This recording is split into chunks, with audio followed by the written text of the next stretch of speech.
আসসালামু আলাইকুম সুপ্রিয় শিক্ষার্থীরা, আশা করি তোমরা ভালো আছো। ক্লাসের ধারাবাহিকতায় আমি উপস্থিত হয়েছি মোহাম্মদ এনামুল হক রাসেল, প্রভাষক, ভূগোল ও পরিবেশ বিভাগ, সৈয়দ আহমেদ কলেজ, সুখানপুকুর, গাবতলী, বগুড়া। আজকে ভূগোল প্রথম পত্র থেকে তৃতীয় অধ্যায়ের পার্ট 3 ভূমিকম্প বিষয়ে আমি আলোচনা করব। এর আগে তৃতীয় অধ্যায়ের পুরো যে মূল ভাব বা মূল বিষয়বস্তু, এটা নিয়ে আমি আলোচনা করেছি। এখানে ভূমিরূপের যে পরিবর্তন বিষয়ক আলোচনা ছিল, অর্থাৎ আকস্মিক আলোড়ন এবং ধীর আলোড়নের যে বিষয়গুলো ছিল, সেখানে ভূমিকম্প, আগ্নেয়গিরি, ভাঁজ, চ্যুতি, ভূমিক্ষয়, নদীর বিভিন্ন ধরনের কার্য, বিচূর্ণী ভবন, সুনামি, এগুলো বিষয়ে আলোচনা ছিল। আজকে আমি একটি বিষয় খুবই গুরুত্বপূর্ণ, ভূমিকম্প বিষয়ে আলোচনা করব। তোমরা জানো যে এই ভূমিকম্প ভূগর্ভের তলদেশে হঠাৎ উৎপত্তি হয়ে থাকে। এর কোনো পূর্ব লক্ষণ আমরা বুঝতে পারি না, অর্থাৎ ভূ অভ্যন্তরে হঠাৎ সৃষ্ট কোনো কম্পন যখন ভূত্বককে আকস্মিকভাবে আন্দোলিত করবে, তখন আমরা তাকে বলবো হচ্ছে ভূমিকম্প। ঠিক আছে, এটি একটি নির্দিষ্ট কেন্দ্রে উৎপত্তি হবে এবং চারদিকে ছড়িয়ে পড়বে। এটা বিভিন্ন কারণে সংঘটিত হতে পারে প্রাকৃতিক এবং অপ্রাকৃতিক কারণ। আমরা জানি যে এই ভূপৃষ্ঠটা বিভিন্ন ধরনের বৈচিত্র্যময় ভূমিরূপের দ্বারা গঠিত। এখানে সুউচ্চ পর্বতমালা বা পাহাড় এবং গভীর খাত, সমভূমি, মালভূমি, মরুভূমি, এগুলো নিয়ে গঠিত। এগুলো বৈচিত্র্যময় ভূমিরূপের আমরা আকস্মিক যে পরিবর্তনগুলো দেখতে পাই, তা ভূমিকম্পের মাধ্যমে সংঘটিত হয়ে থাকে। তাহলে আমরা বলছি যে ভূমিকম্প হলো ভূত্বকের হঠাৎ কোনো কম্পন বা সঞ্চালন, যেটা প্রাকৃতিকভাবে ভূপৃষ্ঠে বা তলদেশে সংঘটিত হয়ে থাকে। তাহলে এটা আমরা কি বলছি, যে এটি আকস্মিক একটা আন্দোলন, এটি হঠাৎ সৃষ্ট হবে। ঠিক আছে, তাহলে আমরা বলছি যে ভূ অভ্যন্তরে হঠাৎ কোনো সৃষ্ট কম্পন যখন ভূত্বককে আন্দোলিত করবে, তখন আমরা তাকে বলছি হচ্ছে ভূমিকম্প। এই ভূমিকম্পের নির্দিষ্ট একটি কেন্দ্র থাকবে। ঠিক আছে, এখানে আমরা যদি চিত্র দিয়ে তোমাদের বুঝিয়ে দিই, এখানে দেখো যে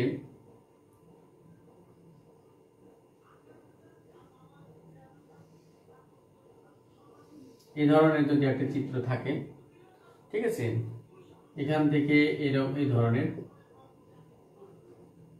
এটাকে আমরা বলতে হচ্ছে একটা কেন্দ্র,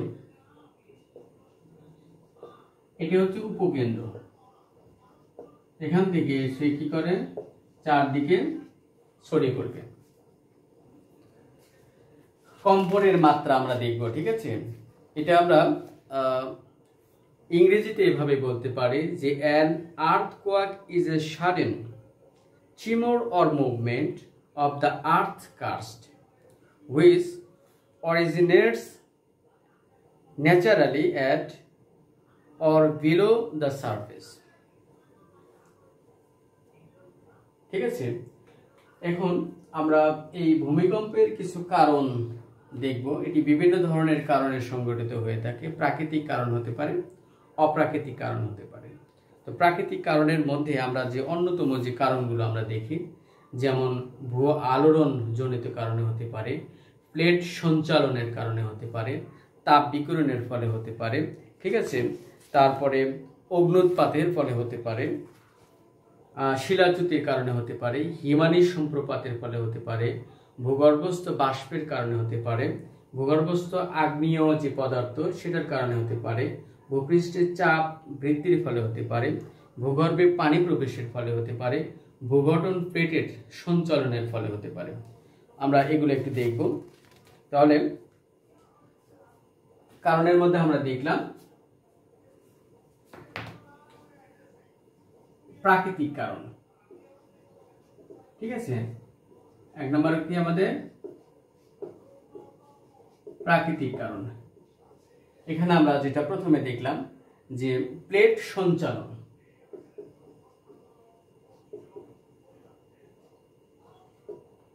2 নম্বর ভূ আলোড়ন,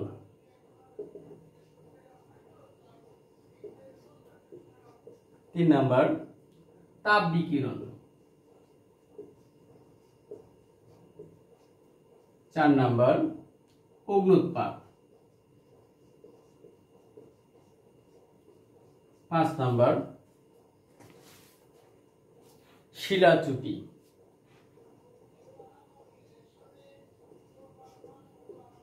'হিমানী সম্প্রপাত',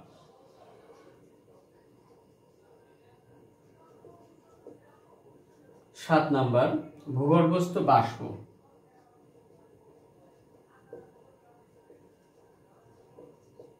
ঠিক আছে।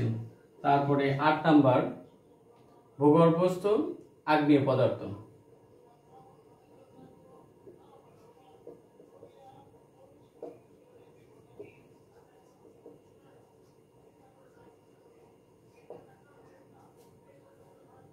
ঠিক আছে। এরপরে দেখো চাপ বৃদ্ধি হতে পারে,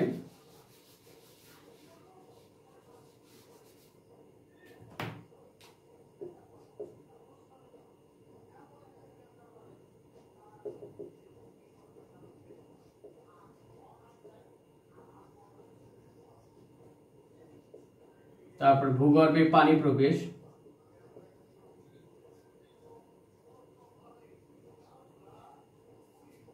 এগুলো কারণ হতে পারে, ঠিক আছে। এবং অপ্রাকৃতিক কারণ আমরা যেটা দেখব,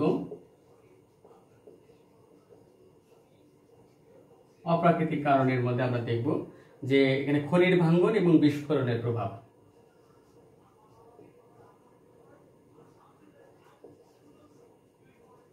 বিস্ফোরণের প্রভাব। সুপ্রিয় শিক্ষার্থীরা, আমরা যেটা বলতেছিলাম যে ভূমিকম্পের বেশ কিছু কারণ রয়েছে। প্রাকৃতিক কারণের মধ্যে আমরা দেখছি প্লেট সঞ্চালন, ভূ আলোড়ন, তাপ বিকিরণ, অগ্নুৎপাত, শিলাচ্যুতি, হিমানী সম্প্রপাত, ভূগর্ভস্থ বাষ্প, ভূগর্ভস্থ আগ্নেয় পদার্থ, ভূপৃষ্ঠের চাপ বৃদ্ধি, ভূগর্ভে পানি প্রবেশ। এবং অপ্রাকৃতিকের মধ্যে আমরা দেখছি খনির ভাঙ্গন এবং বিস্ফোরণের প্রভাব। তোমরা জানো যে মহাদেশগুলো 7টি প্লেটে গঠিত, প্রধান 7টি প্লেট রয়েছে। পুরো পৃথিবী আমরা বলবো আর কি, পুরো পৃথিবীটা 7টা প্লেটে গঠিত। এটি বিভিন্ন ধরনের পদার্থে গঠিত, যার কারণে এটি অভ্যন্তরে এটি সঞ্চালিত হতে থাকে। এই সঞ্চালনটা হতে পারে সংকোচন গতি, হতে পারে সম্প্রসারণ গতি, হতে পারে পার্শ্বীয় গতি। এই ধরনের গতির ফলে ভূ অভ্যন্তর ভাগে এক ধরনের আন্দোলন সৃষ্টি হয়, যেটা ভূ উপরিপৃষ্ঠে আমরা যেটা বুঝতে পারি, যেটি কম্পিত হলো, ঠিক আছে। এটা সাধারণত প্লেট সমূহের সংঘর্ষে হতে পারে, অর্থাৎ প্লেট দুটি যদি একে অপরের দিকে চলে আসে তাহলে ভূত্বকে যে ফাটল বা চ্যুতি হয়, এর ফলে ভূমিকম্প সংঘটিত হতে পারে, ঠিক আছে।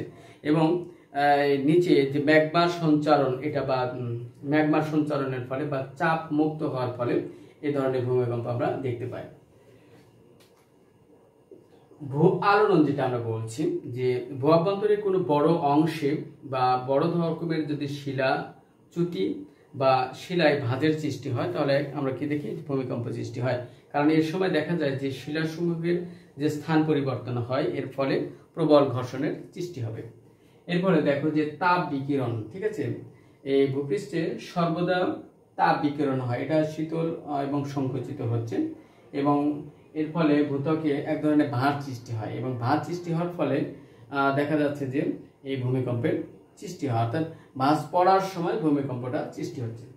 আবার আগ্নেয়গিরির যে লাভা উদ্গীরণ হয়, এটা মুখ দিয়ে, জ্বালামুখ দিয়ে, এটা লাভা বা বাষ্প এগুলো উত্থিত হতে থাকলে ভূমিকম্প সংঘটিত হতে পারে। এরপরে আমরা যেটা দেখলাম হচ্ছে শিলাচ্যুতি। ঠিক আছে, যে পাহাড় বা পর্বত থেকে হঠাৎ করে যদি কোনো শিলা নিচে পতিত হয় তাহলে ভূমিকম্প সংঘটিত হয়। হিমালয় সম্প্রপাত আমরা দেখব যে তুষার আবৃত অঞ্চলগুলোতে যে বড় বড় তুষার খণ্ডগুলো রয়েছে, এই তুষার খণ্ডগুলো যদি নিচে পতিত হয় তাহলে এই তুষার খণ্ডের আঘাতে ভূমিকম্প সৃষ্টি হতে পারে।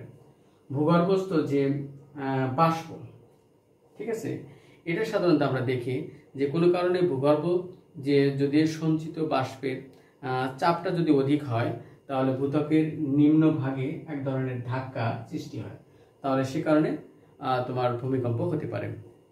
এরপরে দেখো যে ভূগর্ভস্থ আগ্নেয় পদার্থ, এটি সাধারণত আমরা দেখি যে অগ্নুৎপাত ছাড়াই কখনো কখনো ভূগর্ভস্থ দিয়ে বিভিন্ন ধরনের আগ্নেয় পদার্থ সঞ্চালিত হতে থাকে। এটা ঊর্ধ্বমুখী হয় বলে আমরা ভূমিকম্প অনুভূত বুঝতে পারি।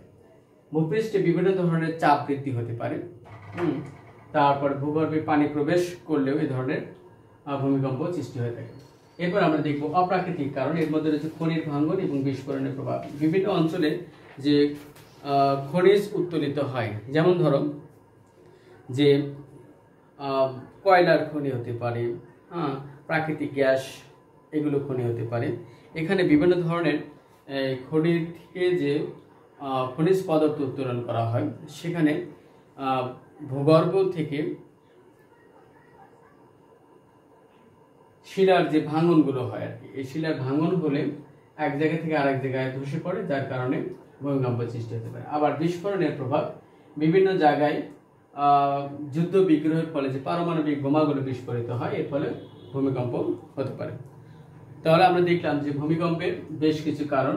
আমরা প্রধান কারণ দেখছি হচ্ছে প্রাকৃতিক কারণ, একটা হচ্ছে অপ্রাকৃতিক কারণ। প্রাকৃতিক কারণের মধ্যে আমরা প্রধানত দেখলাম হচ্ছে প্লেট সঞ্চালন, যেটা মহাদেশীয় প্লেটগুলো রয়েছে। 2 নম্বর হচ্ছে ভূ আলোড়ন, 3 নম্বর হচ্ছে তাপ বিকিরণ, 4 নম্বর হচ্ছে অগ্নুৎপাত, 5 নম্বর শিলাচ্যুতি, 6 নম্বর হিমালয় সম্প্রপাত, ভূগর্ভস্থ বাষ্প, ভূগর্ভস্থ আগ্নেয় পদার্থ, ভূপৃষ্ঠের চাপ বৃদ্ধি, ভূগর্ভে পানি প্রবেশ, এবং অপ্রাকৃতিকের মধ্যে আমরা দেখলাম হচ্ছে খনির ভাঙন এবং বিস্ফোরণের প্রভাব। সুপ্রিয় শিক্ষার্থীরা, তোমরা জানো যে এই ভূমিকম্প একটি স্কেল দিয়ে আমরা সাধারণত নির্ধারণ করি, যেটাকে আমরা বলছি হচ্ছে রিক্টার স্কেল। এটি আমেরিকান বিজ্ঞানী C.R. রিক্টার 1935 সালে এই ভূমিকম্পের তীব্রতা নির্ণয়ের এই স্কেলটা আবিষ্কার করেন, যার কারণে তার নাম অনুসারে রিক্টার স্কেল হিসেবে পরিচিত। এই ভূমিকম্পের মাত্রাটা যদি 3-এর কম হয় তাহলে অতি মৃদু আমরা বলে থাকি, এবং এটি যন্ত্রে ধরা পড়বে কেবলমাত্র। 3 থেকে 3.9 হলে এটাকে আমরা মৃদু বলি, এটা যন্ত্রে ধরা পড়ে, মৃদু বোঝা যায়। এবং 4 থেকে 4.9 যদি হয় এটা হালকা অনুভূত হয়, এবং দরজা জানালায় কাঁপুনি অনুভূত হতে পারে, এবং পানিতে আলোড়ন সৃষ্টি হতে পারে। এবং 5 থেকে 5.9 যদি হয় এটাকে আমরা মাধ্যম বলছি, দেয়ালে ফাটল হতে পারে, তারপরে জনমনে আতঙ্ক হতে পারে, ঠিক আছে, স্বল্প ক্ষয়ক্ষতি হতে পারে। 6 থেকে 6.9 এটাকে আমরা শক্তিশালী বলছি, এটি ভূমিধস হতে পারে, কাঁচা বাড়ি যেগুলো ধস বা দালানে ফাটল হতে পারে। 7 থেকে 7.9 এটাকে আমরা প্রবল বলছি, এটা ভূমিধস বা পাকা দালানে ব্যাপক ধরনের ক্ষয়ক্ষতি, এবং ভূমিতে ফাটল বা হিমানি সম্প্রপাত হতে পারে। এবং 8-এর উপরে যদি যায় এটাকে আমরা ভয়াবহ মাত্রা বলি, এবং এতে জনপথ বিধ্বস্ত হতে পারে এবং জানমালের ব্যাপক ধরনের ক্ষয়ক্ষতি হতে পারে। আমরা বিভিন্ন রেকর্ড অনুযায়ী বিগত যে ভূমিকম্পগুলো হয়েছে, এখানে আমরা 20 শতাব্দীর পূর্বে এবং 20 শতাব্দীর সময় এবং 20 শতাব্দীর 21 শতাব্দীতে যে ভূমিকম্পের রেকর্ডগুলো দেখি, এখানে বিভিন্ন ধরনের রেকর্ড রয়েছে। এখানে প্রাণহানির এবং বিভিন্ন ধরনের দালান কোটা এগুলো ধ্বংস হয়ে গেছে, এবং লক্ষ লক্ষ লোকের প্রাণহানি হয়েছে। তো আমরা ভূমিকম্পের ফলাফলের এবার আসব।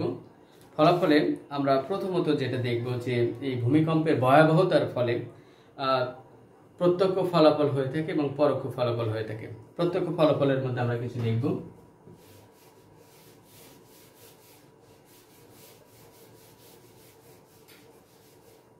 ভূমিকম্পের ফলাফলে ক নাম্বার, অর্থাৎ এখানে আমরা ফলাফল লিখব আর কি।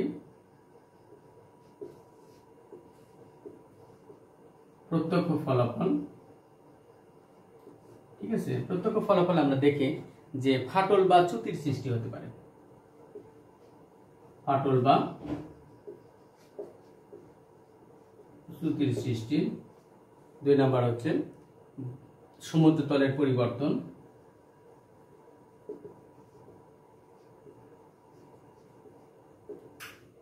3 নাম্বার নদীপথের অর্থাৎ নদীর গতিপথ পরিবর্তন।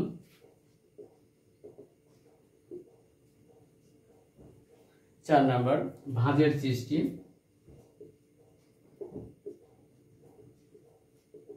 5 নাম্বার হিমানী সম্প্রপাত।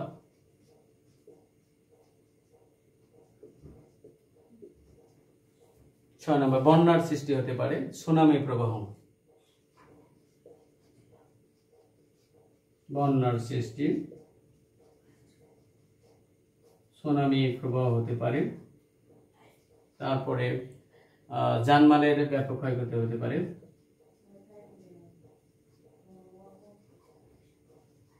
ঠিক আছে। এরপরে পরোক্ষ ফলাফল আমরা দেখি যে এখানে দুর্ভিক্ষ এবং মহামারী, যেটা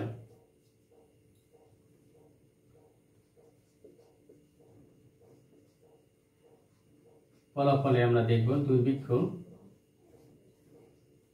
ও মহামারী হতে পারে। তারপরে বিভিন্ন ধরনের রাস্তাঘাট অচল হতে পারে, ঠিক আছে। অর্থাৎ রাস্তাঘাট অচল, এটা পরবর্তী পদক্ষেপগুলো। এবং বিভিন্ন ধরনের সামাজিক যে বিচ্ছিন্নতা,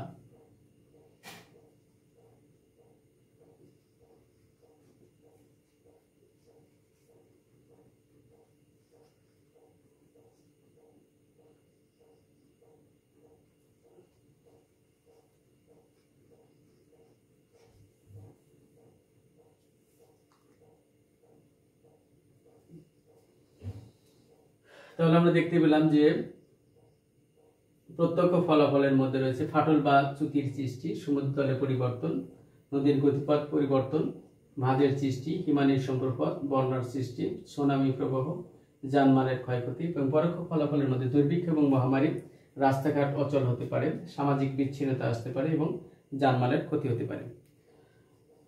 ভূমিকম্পের ভয়াবহতা আমাদের জানমালের উপরে ব্যাপক পরিবর্তন আনে আর কি। তাহলে হঠাৎ যদি কোথাও ব্যাপক ধরনের কম্পন অনুভূত হয় তাহলে ফাটল বা চ্যুতি হতে পারে, সমুদ্র তলেরও পরিবর্তন হতে পারে, নদীর গতিপথ এটা পরিবর্তন হয়ে যাবে।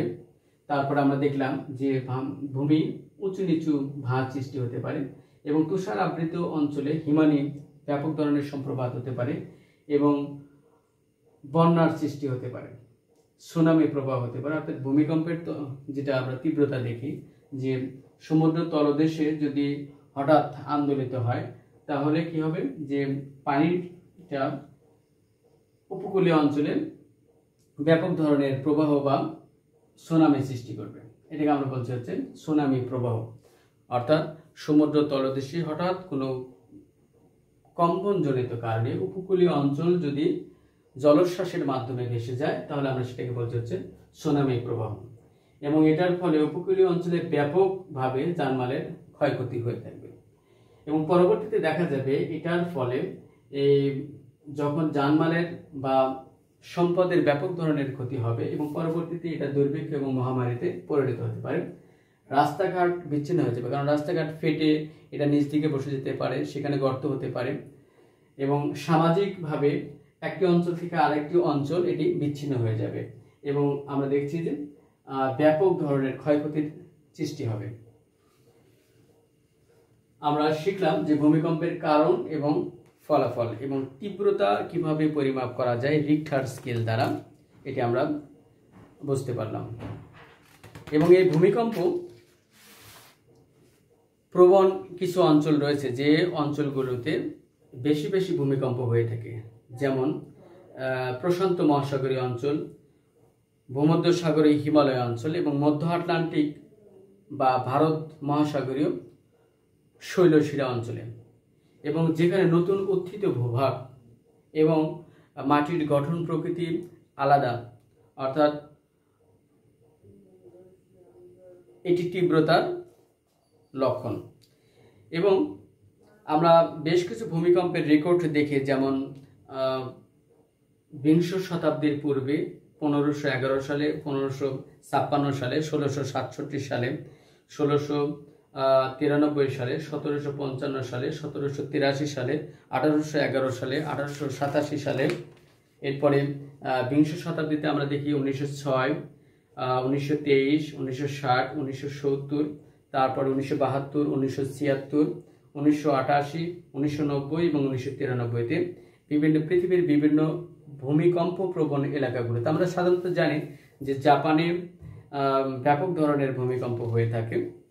এখানে একবিংশ শতাব্দীতে 2001 সালে যেটা গুজরাটে, তারপরে 26 ডিসেম্বর 2003 ইরানের ব্যাম নগরে, এবং 21 মে 2003 আলজেরিয়ায় ভূমিকম্প, 26 ডিসেম্বর 2004 সালে ভারত মহাসাগর সৃষ্টি যে সুনামি, এটার ফলে 2.5 লক্ষ লোক প্রাণ হারায়, এবং 8 অক্টোবর 2005 কাশ্মীরে এক ধরনের ভূমিকম্প হয়।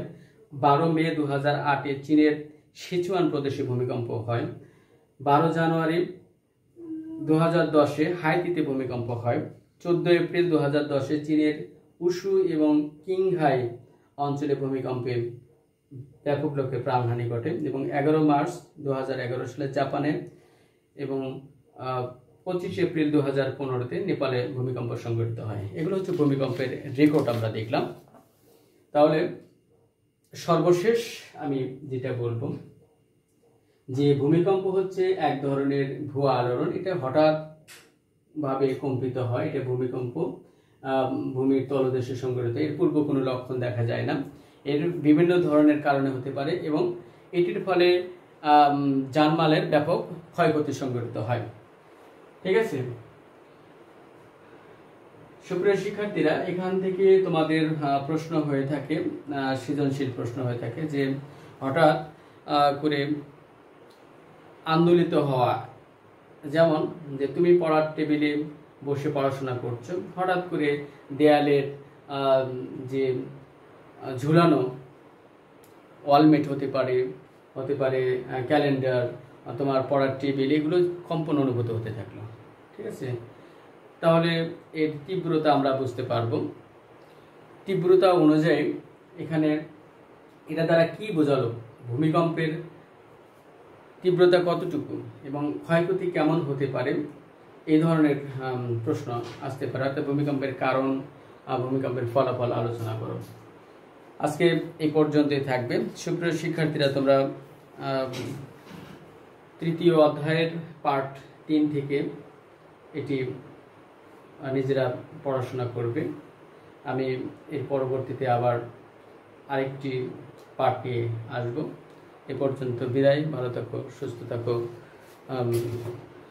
আসসালামু আলাইকুম।